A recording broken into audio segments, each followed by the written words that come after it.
Hello. Hi, YouTube. I'm back with another video, and today we are talking about a cult. But it's not your normal cult story. Well, actually, it is. It's just a million times, probably more violent than anything you've ever heard before. It is brutal. And this is your trigger warning. There is torture involved, there is murder, violence against children, religious violence, and it goes into graphic detail. So if you're not okay with that, click off of this video. Do not watch it. This is not the video for you. This is a very violent graphic case. Also, might I add, I do have the flu. So if I sound a little hoarse or coughy, it's because I am. Now that I've got that out there, this is the case of the Anthill kids. So Roch Thériault, actually that is not how you say his last name.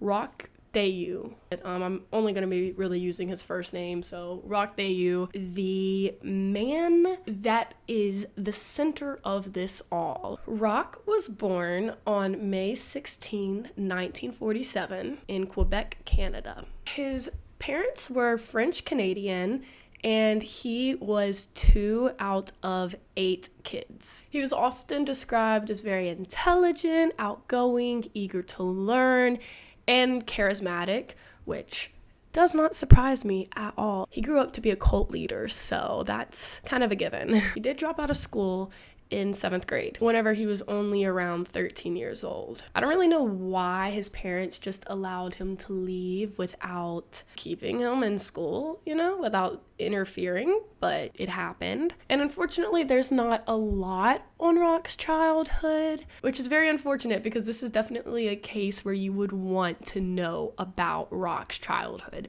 How did this monster become this way, Roch did claim that his father was abusive, and this claim is actually backed up by the neighbors. One of the few things that we do know about Roch's childhood is that his dad would force Roch and all of his brothers to play this game. They would all sit around the kitchen table wearing steel-toe boots and kick each other in the shins until they couldn't take it anymore, which is a very brutal game. It doesn't sound fun, and it just sounds like torturing each other just because. Foreshadowing. I don't know if this is like something that went into making Roch the way he is, but it does line up.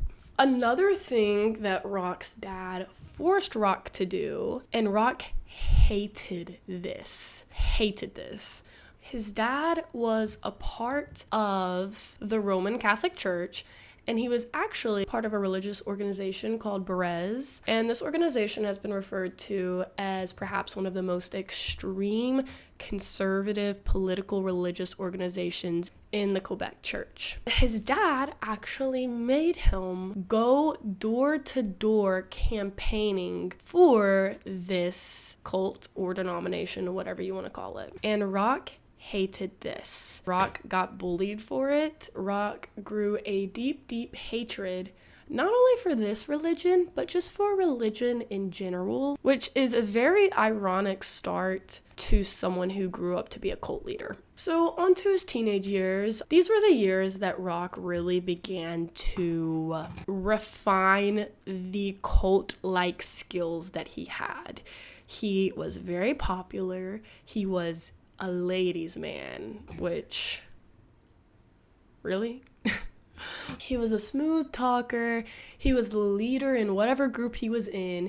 He was just one of those people that had a gravity. Wherever he went, people followed. Whatever he wanted to do, people wanted to do as well. And I think this made him feel really good about himself. He knew that he could manipulate people. He knew that he was that charismatic. He knew that he could get away with stuff. As we are approaching Roch's 20s, it's 1967 and Roch is 21 years old. And this is whenever he meets and marries his first wife, Francine, who is only 17. They eventually have 2 children together. So actually, Roch was living a fairly normal young adult life. He was making a living for his family selling his wood carvings that he did, and nothing much was really going on. He was just living a normal life. As the years go by throughout his 20s, it becomes less and less normal. I think this all kind of got triggered by Roch being diagnosed with severe stomach ulcers. I have had people in my family who have had stomach ulcers, and they've definitely told me that is a very, very painful experience. Roch's stomach ulcers were so bad that he had to get several surgeries for it. But these surgeries were not successful. They didn't get done what they needed to get done. So he continued to experience severe pain in his stomach. These surgeries left him with something called dumping syndrome, which is a very fitting name. And that basically means that food moves too fast through the body. Because of these stomach ulcers, he became very health conscious. And because the surgery not only didn't help, but made him worse, he became very skeptical of the medical industry as a whole. He became hyperfixated on his health and just the medical profession in an attempt to learn everything himself. So as he would research and find out these things, he would rant to everyone and anyone who would listen about his findings, which sounds very typical of a hyperfixation. Because he was left in excruciating pain, Roch started to cope with this pain using drugs and alcohol, which eventually led to addiction. It's around this time that he also begins to develop severe anger issues. Throughout his life, his anger issues are somewhat related to his alcohol intake. That's going to be a common theme throughout this story. A lot of his anger was directed towards his wife, Francine, and he began to abuse her. And because of all this pain and addiction, Roch wasn't able to keep up with the wood carving business, so the family started struggling financially. And then on top of that, Roch started to have an affair. So Francine finds out about this affair, and after 7 years of marriage, she is done. She drops him, leaves him, never looks back, which is definitely the best decision she could have ever made. I know she was in this relationship for 7 years, but she dodged a bullet. They get a divorce, which leaves Roch in his late 20s single. But this does not last for very long because he very quickly marries the woman that he was having an affair with. Oddly enough, this hyperfixation on medicine and the medical profession, all of that, redirects itself to religion, which is really weird because he had a hatred towards it in his childhood, and he begins to do a lot of research in religion. And I see this pattern in Roch's early life, at least, where something is kind of out of his control. So then he hyperfixates on it and he becomes obsessed with it and makes it everything to him. And I think it's a way for him to feel in control. His hyperfixation on religion leads him to join the Seventh-day Adventist Church. And this is an evangelical Adventist Protestant Christian denomination, which it's distinguished by its observation of Saturday as the Sabbath as opposed to Sunday. They have values that are very important to them, like having a healthy lifestyle. They pushed vegetarianism, no drinking, no tobacco, no drugs, no smoking, etc. And through this obsession with religion in this specific denomination, he realized that he had an issue. He was using alcohol and drugs as a very unhealthy coping mechanism. Almost overnight, like a switch flipped and he got clean completely. He does a 180. When Roch does this, he really gets involved in the church, and sure enough, he shoots straight to the top. He doesn't become like the top, but he does become a very well-known figure in the church. The people love him.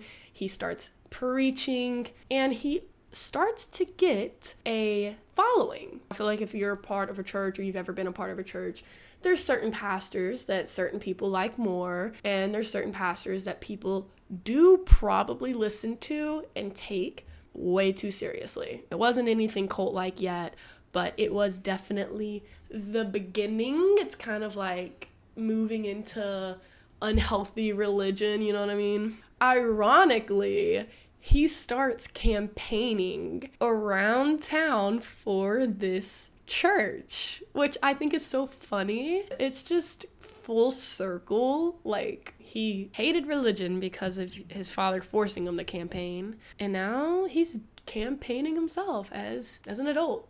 Weird. Through all of this, he became respected in a way that he was never respected before. He had some sort of platform. He was kind of famous in this church circle. He slowly started to become more radicalized. The ministry he was involved with went on a retreat. During this retreat, Roch went on a solo hike where he claims that he, and you can probably guess what I'm about to say, had a vision from God.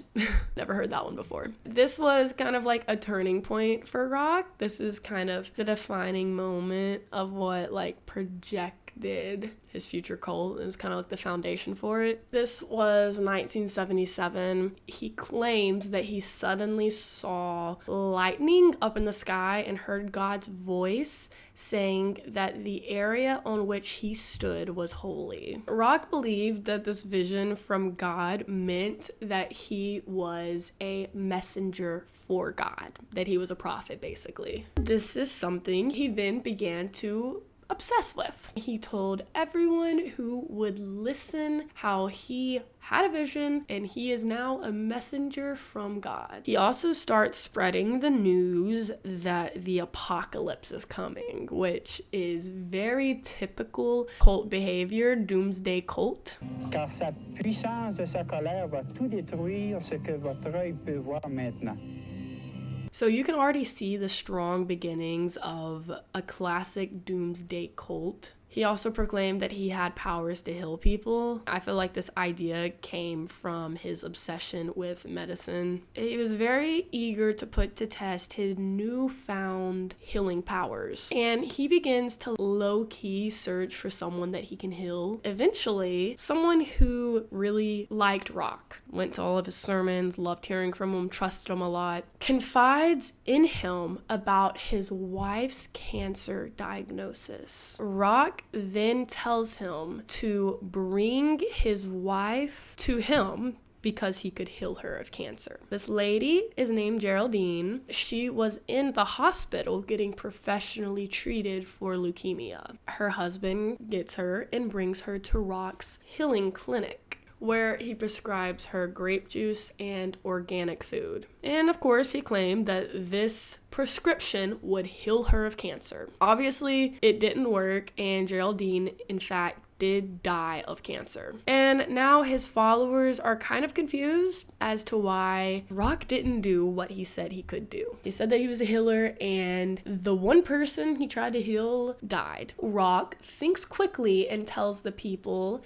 that he actually can raise people from the dead, and that he did raise Geraldine back to life, but upon raising her, God interfered in the middle of it and told him to let her go because it was her time to die. He had to let her die via God's command. This type of like covering his butt is something that Roch really does a lot. This death causes the healing clinic that Roch is in control of, it gets on police's radar. They kind of know there's this guy claiming to heal people. There was this woman that died under his care. They're kind of like suspicious of him. And they obviously didn't have enough like proof or evidence to convict Roch of murder or anything. They couldn't really do anything but watch him. Throughout this, you can probably tell how radicalized Roch is becoming,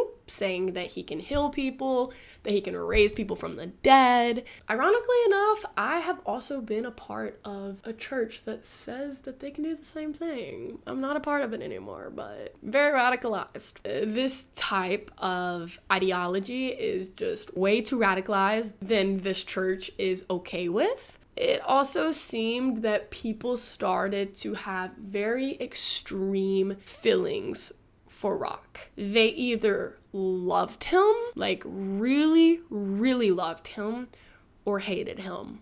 Like really, really, really hated him, you know, which I think is a very common thing with people who are radicalized. Because of this, because he did have a group of people who really loved him and a group of people that really hated him, he wanted to take over this church, and he tried. The Seventh-day leaders did not like that one bit, and they kicked him to the curb. They said, "You're out, we're not dealing with it anymore, bye." Once Roch got kicked out, he started gathering his like really loyal followers and convinced them to leave the Seventh-day Church and to be a part of his church. He also convinced them to leave that area because the police had their eye on him. But that's not what he told his people. He told his people that they need to get out of this area because the end of the world is coming, and the only place they're going to be safe is somewhere in the wilderness. I don't know how that adds up, but whatever. He did convince these people to leave their jobs, to leave their families, to leave their education, and just their overall lives behind. He would tell them, what's the point in staying for these things if the world's going to end anyway? And I know it sounds crazy that people are willing to leave everything behind for something like this. It's actually not that uncommon. I was a part of a religious organization that I say very much so is a cult. It was not a good situation. Myself and several other people were convinced to leave every single thing behind for this organization.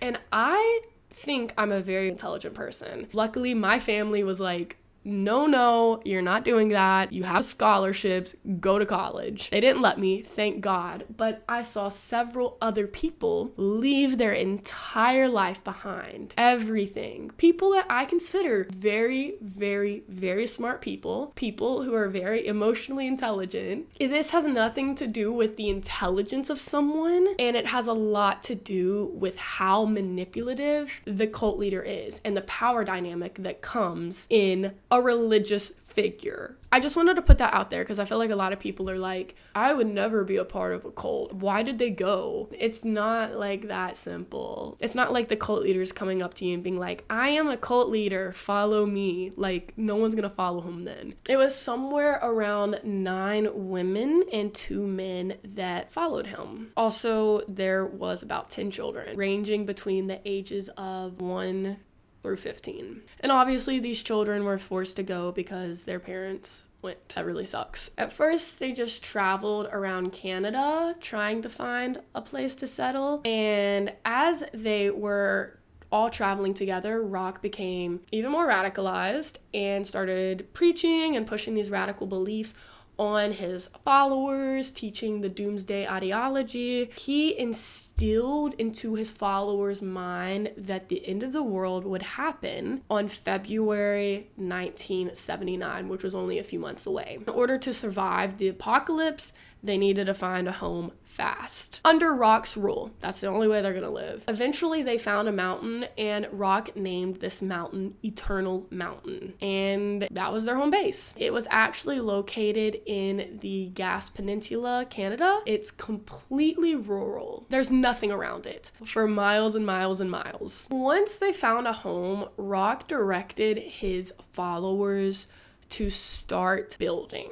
From scratch, they built log cabins, tents, scavenged food, etc. Anything that you need to live, they did or built. And Roch just sat on his butt and supervised the whole thing. He did not participate at all in any of the labor. He actually had the audacity to name the people the Anthill Kids because his followers looked like little silly ants doing their little daily tasks, and he just got to sit on his behind and watch it all. I feel like it is very fulfilling to build your entire home from nothing and actually get to see it like emerge, you know? I feel like that's very fulfilling, and I feel like that would be kind of like what these members focused on, as opposed to the fact that Roch wasn't doing anything, you know? They probably just saw him as a director, an orchestrator, you know what I mean?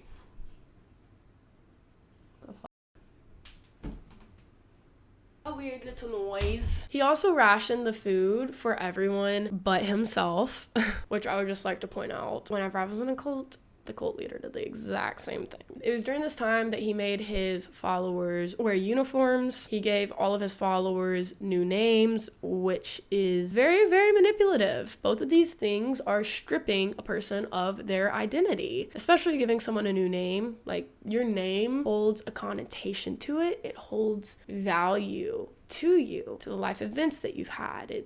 It's a part of who you are. You know, whenever someone does change their name, it's typically because they feel as if the name doesn't define them. For Roch to give these people new names, it is very manipulative. He gave himself the name Moses, which actually does not surprise me at all. His story that he said happened to him whenever he saw God, and then 2, them wandering around Canada looking for a base, it is very reflective of how Moses is biblically portrayed. In the story, Moses goes on top of a hill and has a vision from God that he's a prophet, that he is going to lead his people to freedom, and then he leads the Israelites through the desert for 40 years in search of the land of milk and honey. I think Roch definitely portrayed himself to be a lot like this. After some time in the commune, Roch decided that he needed to marry and impregnate every single woman on this base. He had a total of 22 children with 8 women. As time was passing, Roch began to pick up some of his old habits, such as drinking. Even though he was like actively preaching against it, picking up drinking was kind of like a turning point. As I said earlier, drinking makes Roch violent, and Roch became very violent. Because of this anger and aggression, Roch's rule became very authoritarian. He increasingly made rules, very strict ones, like banning the members from speaking with anyone outside the cult, and then banning members from speaking to each other when he's not around, which is another extremely manipulative tactic. If you can ban people from talking, then they're not going to express concerns that they have. They're not going to be able to find the power that comes within a group. The only time these people can talk was whenever Roch was around, and he could control the narrative of what was being talked about. He allowed for community whenever it worked for his agenda, but whenever it didn't, it was not allowed to be there. There was other reasons that people were there, and Roch knew it. People were there first and foremost for Roch.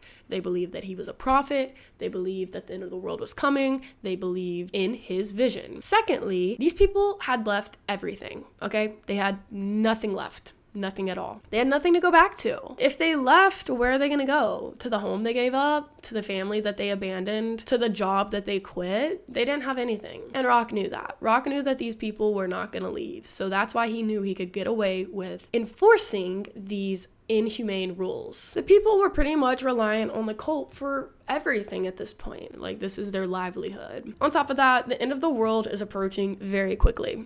Everyone's prepared for this huge event. They are prepared and ready to go to face the apocalypse. February of 1979 comes, and it goes, and absolutely nothing happens. The world doesn't end, and it continues completely as normal. Well, as normal as being in a cult would allow it to be. It didn't end. That's my point. Roch, in his public relation tactics, quickly comes up with an excuse. He explains this away by saying that our world and God's world have different time zones. God's timing is completely different than our timing, and he may have misunderstood God whenever he said that the end of the world would end on February 1979. God probably meant something else, but Roch understood it in a different way, which would immediately make him a false prophet. Biblically, this would make him a false prophet if he misheard God. That doesn't matter. He's obviously not a real prophet, so. And most of his followers did blindly believe him without a second thought. But there were a few that were skeptical. And whenever Roch saw the skepticism, he immediately knew he had to get control over it. So this is whenever his verbal manipulation started. And whenever that didn't work, he moved to physical abuse. This is probably when the violence starts. This is a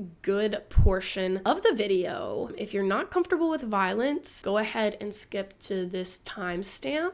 But it is a very, very big section, and it is very, very graphic. So definitely skip if you're not comfortable. There are two main reasons that Roch sided for the ruthless violence that he brought upon the commune. Firstly, he believed himself as a surgeon. He believed that he was a healer, that he was a surgeon, and that was one of his callings. And all the violence that I'm going to tell you about today, he did without any anesthetic. Secondly, it was a core belief of the Anthill Kids that in order for a person to have a pain-free afterlife, they must suffer greatly while alive. When in reality, Roch's just a twisted sadist. He just enjoys people's pain. He's a very dark, evil man and justified it this way. Punishment started to become a normal thing for the commune, and he punished anyone who he deemed straying away from him. He would hit his members with a hammer and a belt if they expressed any sort of desire to leave. He would hang his members from the ceiling, and he would sometimes get the other members to pluck out every single hair on their body. He would defecate on his members, which vile. What the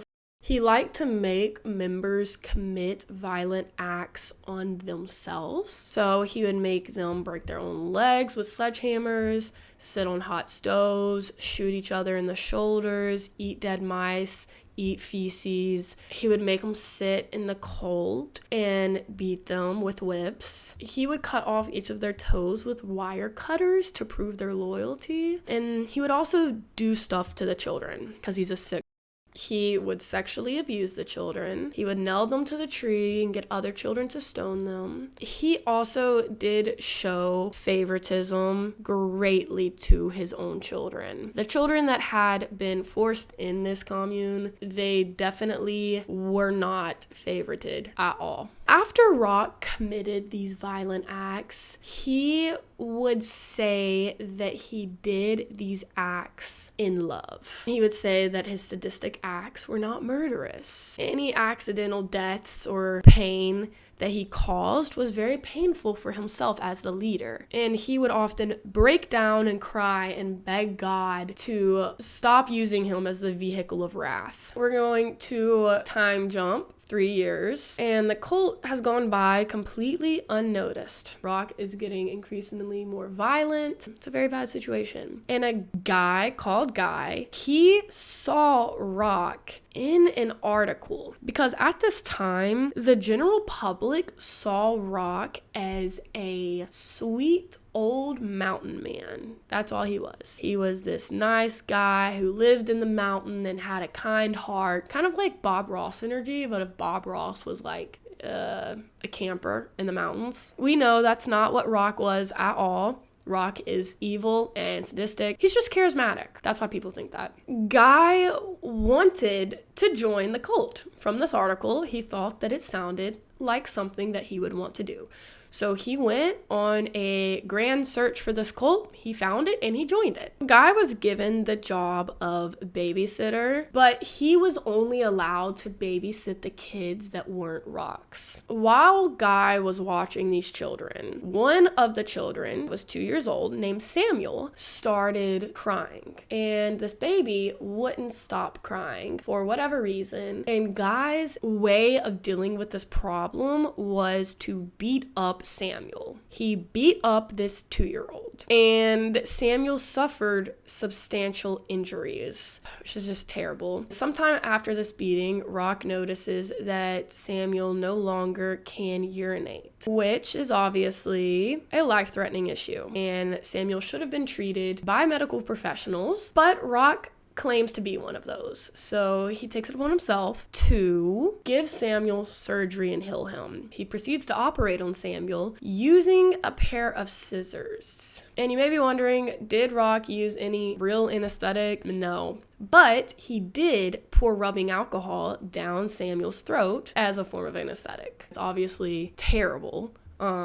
Not surprisingly, Samuel died actually during the operation, which is just so heartbreaking. And it's thought that Samuel actually suffered alcohol poisoning from Roch pouring this down Samuel's throat. Roch completely blamed Guy for Samuel's death and actually held a trial for Guy in his cult, which I don't know why no one's not going to agree with Roch. Roch's punishment for Guy was he was going to castrate him. And the crazy thing is Guy was actually on board with this idea. Guy had really bad migraines. Guy at this point wanted to be castrated because Roch told him that it would also cure his migraines. You know, if I do castrate you, it's a punishment, but it'll also cure your migraines. Which is weird because, like, if it's a punishment, why would you punish him with something that will help him? But nonetheless, Roch just wanted to inflict damage, just wanted to be violent. And Guy ended up signing a consent form to let Roch castrate him. Roch had this man lay on the kitchen table while the other members gathered supplies that Roch needed. And these supplies included an elastic band, razor blade, tweezers, and a magnifying glass. And after the procedure was done, Roch put the testicles in a tissue paper and threw them out. Guy's scrotum bled for a whole week straight. But somehow he survived. And his recovery included a saltwater solution every 20 minutes and plenty of iron in his diet because of the fact that he had lost so much blood. After he recovered a little bit, he ended up escaping this cult, and he went straight to authorities and told them about Samuel's death. The police then took action. They infiltrated the cult and arrested Roch and a few other cult members that aided in Samuel's death. The authorities also relocated the 20 children that were in the cult, which is most of them, but not all. Roch ended up serving only 14 months for torturing and murdering a child. He spent less than 2 years in jail, a little over a year. Whenever Roch was released, he picked up exactly where he left off. It's like nothing even changed. And most of his members stayed loyal to the cult, which is crazy to me because now they've been a part of the violent cult, and now they have gotten a chance to have normal life again, I assume, and they go back to the cult. That's just wow. I haven't read this anywhere, but I assume that Roch was probably communicating with the members from jail, and that's how he could kind of pick up where he left off. Just shocks me that the people never acclimated back to society or realized the harmful effects that the cult was having on them. So it's now 1984, and Roch decides that the cult needs to relocate 18 hours away to Burnt River, Ontario. He actually notches up the violence by a lot after being released from prison. He would draw a large square in the dirt and command and 2 random members, it doesn't matter if they're male or female, to strip naked and fight for 3 minutes straight, allowing for anything to happen during this time. There actually was another death during this time. A woman left her baby out on a barrel in Canada overnight during winter, and this baby froze to death. This woman is actually reported saying that she would rather her baby die than have to live under Roch's command, which is insane and so incredibly sad for everyone involved. Roch believed that this child had satanic markings, but it said that the woman kind of like told him that, and the mother suggested that they kill the baby this way as an act of mercy. So in 1985, the authorities once again raided the cult and took all 14 children that were left. And if any other child was born into the cult, the authorities would immediately come and immediately remove it. I've taken a little break. It's now night, so I'm using my ring light. Honestly, this case is a lot, so I kind of wanted to allow myself to take a break. Once all of the children were removed from the commune, Roch got extremely violent. He got more violent than he had been this entire time. And because of this, a few members unsuccessfully attempted to escape. One of them being his second wife, Giselle. Whenever he found out that Giselle tried to escape, he felt very, very, very betrayed, which made him extremely angry. So he took a hunting knife and threw it at her. It landed in her thigh and left a 3-inch deep slash. Blood was just pouring everywhere, and instead of doing anything about this, he decided to go get more alcohol and to take a nap. Once he woke up from the nap, he made the decision that he was going to operate on her stab wound. So by this time, Giselle's leg had begun clotting. Her leg had actually started to swell as well. Roch pressed on this until it reopened, and whenever it reopened, he got a red hot iron and repeatedly poked the open flesh with a red hot iron. He then proceeded to pour boiling hot water on top of it and then fill the wound up with salt and olive oil. I do not know how she stayed conscious through all of this. Even hearing it makes me queasy. I just can't comprehend how she didn't pass out or how she survived. But she did survive. And after she had recovered for a little bit, she decided that she was going to try to escape again, which was another failure. But the fact that she tried to escape again just shows how bad she wanted out. All of this happened because Roch's reaction to her first escape attempt, and now she's trying to escape again after that punishment. It just shows how much she wanted to leave, how she was willing to risk everything again. So there is this other wife named Nicole, and Nicole had been pregnant with Roch's child. For some reason, Roch decided to beat Nicole's stomach, which caused a miscarriage. He also shot her in the shoulder. Eventually, she got pregnant again with his child, and once she gave birth, Roch used a blowtorch on her stomach until it started bubbling. He actually used a blowtorch a lot in his torture methods, or just whenever he was angry. There was a specific member named Claude. For some reason, he really took a lot of this violence out on. He once hung Claude from the ceiling and made his wives pluck all of his pubic hairs out one by one, and then Roch poured boiling water on top of him. Using a pair of pliers, Roch pulled out 11 of his teeth. He also broke each one of Claude's toes one by one, sliced his arm open with a piece of glass,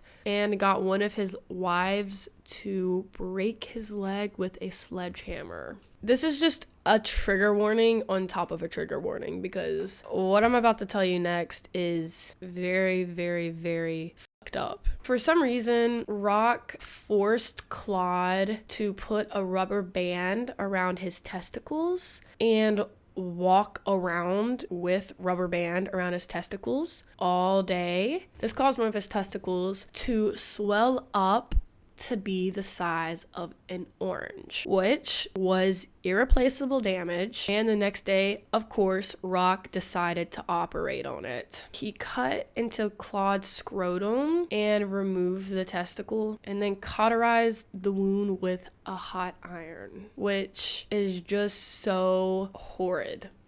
There's no other way to describe it. It's evil. I'm going to do another time jump to about 8 years later. The cult went unnoticed for 8 years. Even though all of this horrible stuff was happening, there was a woman by the name of Solange. I'm just going to call her Sol because that name is really hard for me to say. Sol started complaining of stomach pains. Of course, Roch decided that it was his duty to operate on her. And again, trigger warning on top of trigger warning. This is very, very, very horrible. This is probably one of the worst things that you will ever hear. He made her lay on a kitchen table and punched her stomach first. And then he forced a plastic tube into her rectum to perform an enema. He proceeded to pour molasses and olive oil into the plastic tube. He then cut open her stomach and ripped out parts of her intestines using his bare hands. After that, he ordered a member of the cult to sew her stomach up with a needle and thread. After this, he shoved a tube down her throat and made other women blow air into the tube. Obviously, Sol did not make it. She died. This is a very, very, very, very fucked up, evil thing to do. Roch is a disturbing, vile piece of shit. That's all I have to say. I can't imagine anybody going through something like that. I mean, it's just horrible. I can't imagine anybody doing that to another person either. After she died, they buried her. Roch started to have dreams that Sol was actually pregnant with his child. He commanded the cult members to dig up her body from the grave and conduct a post-mortem wedding ceremony between Sol's dead body and Roch. At this point, Roch said that he could raise Sol from the dead and attempted to do this by drilling a hole in her head to where her brain is exposed and masturbating and ejaculating on her brain. And then he proceeded to order all of the other male cult members to do the same. So fucking disrespectful. I mean, I don't even have words. Like, I wish I had words to express how vile this man is. I've just never heard anything like it, like, honestly. Obviously, this did not raise her body from the dead. They proceeded to cremate her body. Before they cremated it, Roch made sure to break off a rib and wear it as a necklace. And after they cremated her body, I know, when does it stop? He took ashes from the cremation, put it in a jar, and frequently masturbated and ejaculated inside the jar because he still believed that he could raise her from the dead after she's been cremated. I don't even know. Don't even have words. There's like no way to describe how disgusting this is. There's no way to even comprehend, really. And this all went unnoticed by authorities. If y'all remember who I mentioned earlier, the woman who convinced Roch to leave their baby out in the winter to die because she thought it would be better off dead than under Roch's control, her name is Gabrielle. Gabrielle is actually the person that brought this whole thing down. Just like everyone else, she had experienced severe abuse. For example, she once complained of a toothache, to which Roch decided to pull out 8 of her teeth. He also burned her genitals. She got stabbed with a needle, and then Roch broke the end off, so the needle was like stuck inside of her. He cut off one of her fingers with a wire cutter. She had attempted to escape, and as punishment, Roch cut off pieces of her breast and smashed her head with the blunt side of an axe. Because of all of this abuse, her uterus actually prolapsed. And when Roch found out about this, he did what he does and decided to operate on it. How he decided to go about this was to get a string, tie it around her uterus, and yank it. And whenever this didn't work, he punched it back in her vagina and then made a wooden plug to keep it all plugged up. Poor Gabrielle had to live like this for about a year. After this year, she decided that she had enough. She wanted to go get medical attention, so she escaped to go to the hospital. After she had gotten the medical attention, she went back to the cult. So one day, Roch was drunk. And at this point, whenever Roch got drunk, the members knew that he got really, really violent. And they would hide from him in the woods or other parts of the commune where he wouldn't go. But for some reason, Gabrielle decided to just stick around. Asking to his concubines to write him letters. And we have to praise him, and I had a hard time with that. So we wanted to make an example, saying to the others, if you are stubborn like she is, you're going through what she's going through now.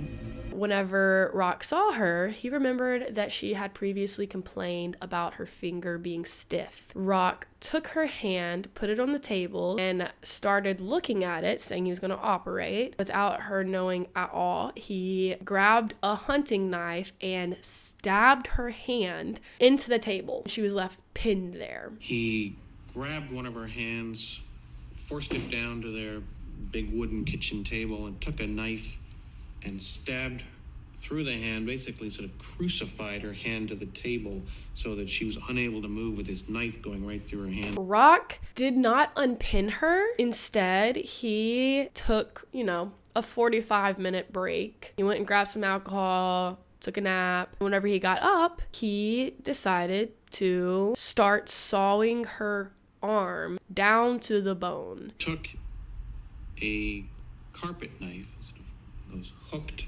curved carpet knife, and again, with Gabrielle unable to move, he held her arm and started carving away pieces of the flesh over a period of an hour or two, just carving them away like he was whittling a log or something like that. And once he got down to the bone, he took a meat cleaver and cut her arm completely off. And apparently, Gabrielle did not scream, she didn't cry, she didn't make a sound. She was silent through this all. I saw the whole scene, but I didn't have no feeling, no fear. Which, again, just shows how much abuse and how much torture these people went through. It was the devil. I saw the devil. I would not even be able to be conscious if someone stabbed my hand into a table. But her not even screaming as he saws her entire arm off, I've never heard of anything like that. He then uses a hot iron to cauterize the wound, and believe it or not, she survived. I do not know how, but she did. After a few days of her recovering, she decided to escape and to go to the hospital to get medical attention. Once she arrived at the hospital, red flags immediately. This woman showing up with her arm cut off. That's not normal at all. The hospital informs the police. The police go looking for Roch, but Roch somehow knew they were coming for him and went on a 6-week run from the police. They eventually found him, arrested him, and sentenced him 12 years in prison for this assault. Some other members were also sentenced for their aid in this assault. So at this point, the police don't know about the murders. They don't know about the horrible abuse that had gone on other than this. And Roch was just given 12 years along with some of the other cult members that helped Roch with this whole assault. Eventually, the police decided to investigate more and look into the cult and what had happened. And through this investigation, they found out about the horrible abuse, the murder of Soul, and he was then charged with second-degree murder and sentenced life in prison. Unbelievably, even though he's in prison, he is still allowed to have visitations with his cult members. Like, why? Every 6 weeks, he could have visits, and he actually impregnated 3 of his 4 wives while he was in jail. Luckily, the police took these children immediately. You may be thinking, does Roch see what he did to these people? Does he have an ounce of empathy? You may not be thinking it. You may know he doesn't. Roch decided to try to sell his artwork on a website called murderauction.com, which was willing to sell his work from prison. He titled it, they titled it, Artwork from a Crazy Cult Leader, which obviously caused a really big uproar in the public. They didn't like this at all, understandably. Like, what the hell? How does this man keep getting to do things? But finally, it all came to an end in 2011, whenever his cellmate had enough of Roch's shit, took a knife, and stabbed him to death. He actually turned himself in immediately. After he turned himself in, he said, "The piece of shit is down. Here's the knife, I've stabbed him up." Roch was 63 years old. That was the horrible, devastating story of the Anthill cult. Thank you for watching this video.